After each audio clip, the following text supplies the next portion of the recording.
my name's Isabella from Sports Community, and today I'm here with Nash, our intern from Homes Glen. We also have an extremely special guest today, Nathan Watford. Nathan, if you could please introduce yourself a little bit and what you and your mates are planning for the World Record. Sure. Hi, everyone. My name's Nathan Watford, as Isabella so kindly said. I'm from the Central Coast, New South Wales. I'm the school owner of Black Belt Martial Arts in South Kincumber. And a bunch of mates and I on the 4th and 5th of December, that's this weekend, will be attempting a world record for the longest continuous indoor cricket match, which will be trying to beat the Cross Arrows Cricket Club out of England. They have the record at 31 hours, 27 minutes. And we're going to go for 33 hours to raise money for Lifeline Black Dog, raise awareness for men's mental health and suicide prevention. It's awesome, mate. So I know that the people that you're doing with, they also run a little thing called Herbs Classic Matches. If you could speak about that and perhaps discuss how you came about this initiative and how you discovered them. Sure, yeah. So Glenn, who's a mate of mine who owns Black Belt Martial Arts in Erina, he's original from Newcastle in New South Wales, and they have a mate called Herb, who in 2017, he was on a surfing trip over in Bali and had a motor scooter accident, and he ended up had a crash. The bike ended up on him. He was there for about 4 hours, knew he couldn't feel his legs. The police found him, threw him in the back of the ute, went around to a couple of different hospitals, and they said, there's nothing he can do, he's too far gone. Anyway, a hospital ended up taking him in, and $180,000 later was brought back to Australia as a paraplegic. And, he needed permanent care, and their mates, they built a granny flat for him out the back of their house. And so they decided, right, what are we going to do to raise money for her? So they all got together and found out that there was this record for the longest indoor cricket match, and they were all mates as kids, and they used to play indoor cricket. And so they got together, put on this event called Herbs Classic Matches, and they actually played for about 33 hours last year, but there was a technical issue with the footage. It's very strict as far as the Guinness Book of Records in how they allow a record of the protocols that you have to have, and you have to have continuous footage, and there was issues with the live stream, and they lost about 5 hours of footage. So even though they made the distance, they didn't actually officially get the record. And so this year, there's obviously a lot of work to put together, and Kieran Webber, who's Glenn's brother in Newcastle, he's sort of running the Newcastle side of things. We got together, and so he's going to take care of all the protocols for the world record. And I jumped on to do marketing and promotion and the fundraising and all that sort of stuff, and put together a Central Coast team to give it another go. That's awesome, mate. If you're comfortable, would you perhaps speak about why mental health is important to you, and potentially any experiences that you've had with dealing with it? Sure. So being a martial arts school owner, and as I was talking to you guys a bit earlier, we have 400 plus students, and I've been doing it for about 15 years and running the school with my wife, and we've got a great team. Is you see a lot of society. You become, not just a sensei and instructor, but you become a bit of a mentor. And, there's been plenty of times where, we've seen divorces happen and families, and they come and talk to us. We're not professional counselors. My wife has a degree in social work, where she did her master's specializing in autism and the martial arts, which has a great benefit. So we've always been around mental health issues and that sort of thing. And I think everyone knows someone who's been lost to suicide. And, it's still the biggest killer of men, more than COVID, more than any other disease, more than heart attacks, 14 to 54, I think it is. So it's an issue that I don't think gets talked about a lot. And, coming into a middle-aged man and, with your mates, we hear about these campaigns like, are you okay, and all this sort of stuff. And particularly with the stresses of the lockdowns that everyone's gone through, I think everyone's mental health has suffered. So certainly in losing friends, we've lost students to suicide as well. So it's always, we're always aware of it, but I don't think there's enough of a discussion about it. For me, I've always been a pretty positive person and haven't really been affected, with depression or anxiety as such. But Definitely with the lockdowns, I found myself getting really, really angry. I was just like pissed off at the world, pissed off at the rules. They shut down my business, my livelihood, my social network, my schools. We know we're in New South Wales and we haven't had as bad as you guys have in Victoria. And we know a lot of the martial arts schools and as many other businesses have really suffered down there. So, I found myself getting really, really angry and, had a few discussions with my wife. And, it was like, where's the man that I married kind of thing. And I sort of had to take a look at my own mental health. And it wasn't good as far as angry.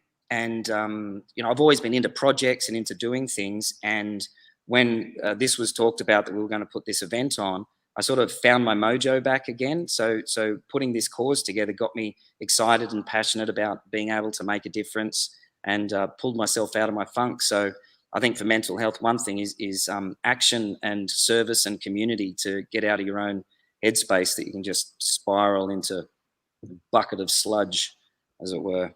So I hope, does that answer your question, Nash? Yeah, that's good, mate. Thank you.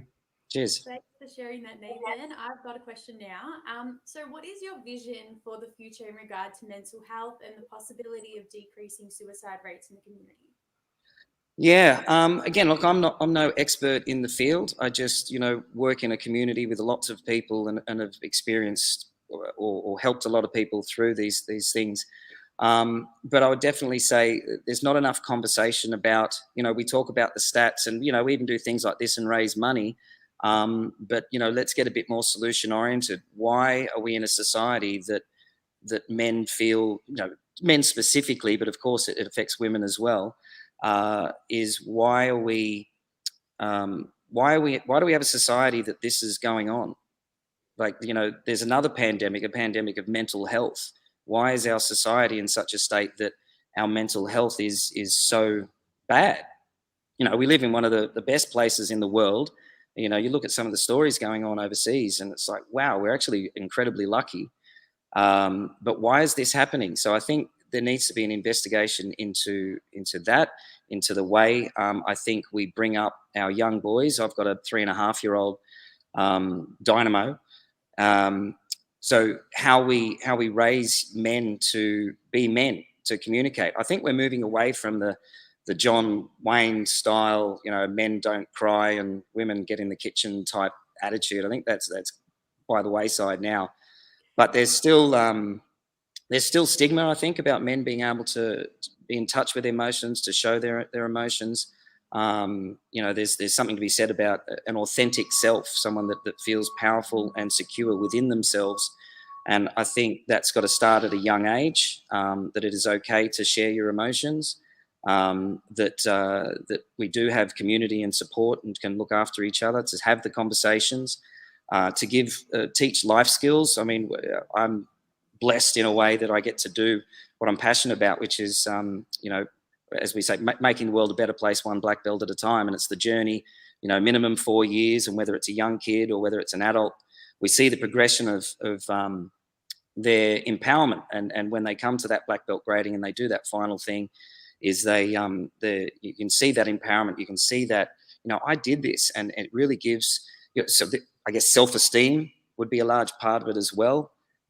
Feeling good about yourself, but not from an ego perspective, and round we go. So I think let's talk about it more. Let's start raising kids to be authentic men, in the sense of you do have feelings, and it is powerful to embrace those feelings, and help with life skills, coping skills, resilience.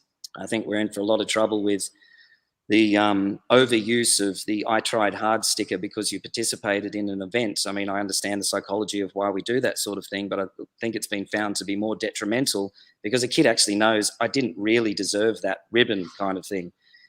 Is that it's okay to fail, it's okay to fall over, it's okay to make mistakes, and dust yourself off, pick yourself up, and that helps build resilience. And so a more resilient society, I think, is going to be able to handle the challenges a lot more. Sure, mate. I absolutely agree with you. I know that there's definitely been a transition over the last few years of men starting to speak up a bit more, but I know we're a long way to go, and hopefully we'll get to a stage where not just men, I guess everyone's comfortable with speaking about how they feel. Yeah, absolutely. And respecting yourself and respecting others' feelings, and not imposing your will upon someone else on how you should be living and how this should be done, which is kind of interesting in this current climate on a macro scale. For sure, mate. So do you have any advice that you'd give to someone that's dealing with a mental health problem or illness? And I suppose, what's your overarching message for the entire world, I guess, in terms of in regard to mental health? um, Big question. How long we got? And again, I don't have all the answers. I'm just me doing my thing. Um, so the first thing I would do is go and ask for help. Is go and seek help, whether that's a mate. And I found it really interesting in putting this together with my mates that I've known forever. That a couple of them actually suffer anxiety, and I had no idea that they suffered anxiety, but it came out in the conversation in this. So um, talk to people, get help. There's fantastic organisations out there: Black Dog, Lifeline, Beyond Blue.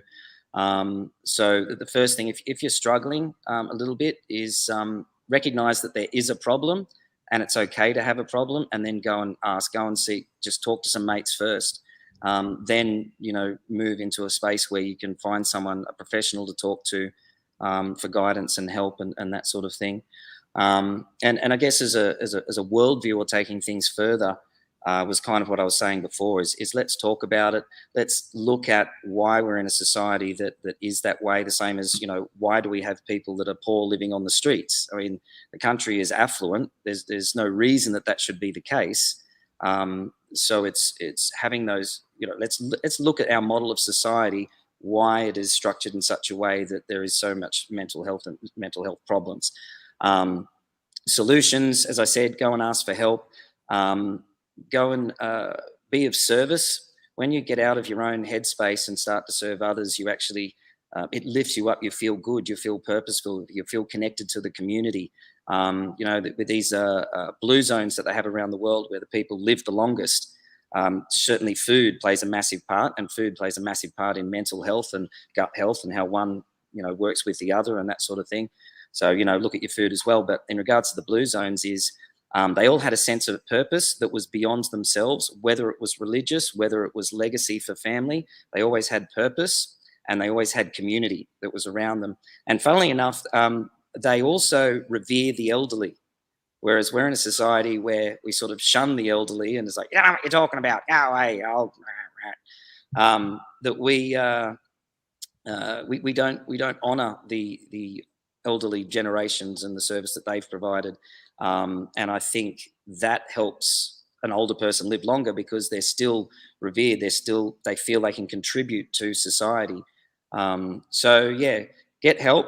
I'm just sort of putting together a list as we go through this. Get help. Look at your diet and the foods you're eating. Food for moods and all this sort of stuff. Exercise, movement, get healthy, fresh air, sunlight, dopamine. These are all simple life skills and principles, but we get caught up and we don't do these things. Find something that you're passionate about. Nash, you were saying before how you're doing something that you're passionate about to finish your degree, which is awesome. Find something you're passionate about. Don't chase the money. Just do what you do and what brings you joy, and find a way to give service to the world through that. So if you're doing what you're passionate and excited about, find a way to provide that service, or find where the need is in society that you can provide your skill set, and then you can go and charge your fees for it and make money that way, rather than just going and get a job. And in saying that, don't be one of those that go, I don't want to work in that cafe because it doesn't fit my value systems. Mate, you got to work first. You got to go and pay for your uni degree. You got to finish that stuff off before you go, okay, here it is. It should be now. No, you got to work your ass off as well. But do what you love and share it with the world. And yeah, it sort of moved a bit beyond mental health to just general life philosophy there. But That's right. sorry about that. I teach, I talk, I waffle. No, some really good insights there, Nathan. I've got one final question for you. How can people get around you now and provide support to what you're doing specifically, as well as in a greater spectrum in regards to contributing to those with mental health problems and concerns and things like that? Yep, certainly. So our Facebook page, which I'm just making sure I don't get them confused because they're two different. Our Facebook page is Cricket World Record for Men's Mental Health. That's our Facebook page. So you can go there, give us some support, tell us your thoughts. We'll be keeping updates there. We'll also have a live stream on some of the classes during the evening. It won't be constant live stream, but we'll get some matches up there and some commentary at 3 o'clock in the morning. If you can't sleep, get up and give us a shout out. So go there, get connected, and share the page with all your friends. Then we have our GoFundMe page, which there's a link to that as well, which is World Record for Men's Mental Health. Our goal is 10,000. I'm hoping to blow that out of the water. We're almost halfway there. The event's on this weekend. We've got some exciting news from Cricket Australia that are supporting us. They're sending us some signed memorabilia that will have an online auction. So we'll put that up and you can bid on that. And we'll have raffles on the day. So if you're in the Newcastle area, come down to Newcastle Indoor Sports. So yeah, donate, share. If you're a business that would like to sponsor us or get involved, you can contact me or direct message me through the Facebook page or nathan@watford.com.au. Yeah, spread the message. Moving forward, I kind of like the idea of maybe this being maybe an annual or a biannual event. Where it doesn't have to be us, but let's say, England goes and tries to take the record back, and then another cricket club or, another bunch of mates can do something like that. I've seen it done in soccer. I've seen it done in lots of different things. So moving forward is start to do these sorts of events. They're fun. They're a lot of work, and you'll bash your head against a lot of doors, but it's very rewarding. So come up with some creative ways to raise funds for organisations that you believe in, that they're making a difference, and get your message out there and have fun. Sure. No, thank you so much, Nathan. We wish you all the best for Saturday. Thank you. We hope you smash it out of the park, and thank you so much for sharing your story and shedding some light on mental health awareness as well. Awesome. Thank you so much. Thank you, Isabella. Thank you, Nash. Thank you, Community Sport. You guys have been awesome in getting on board, and it's been great to get to know you and putting this together. So, without your support, then, these things don't go as well as they can. So thank you so much to you guys. Thanks, everyone, for watching. Get on board, support it, and go and make a difference in the world. Thanks, Matt. Thanks, Nathan. Cheers.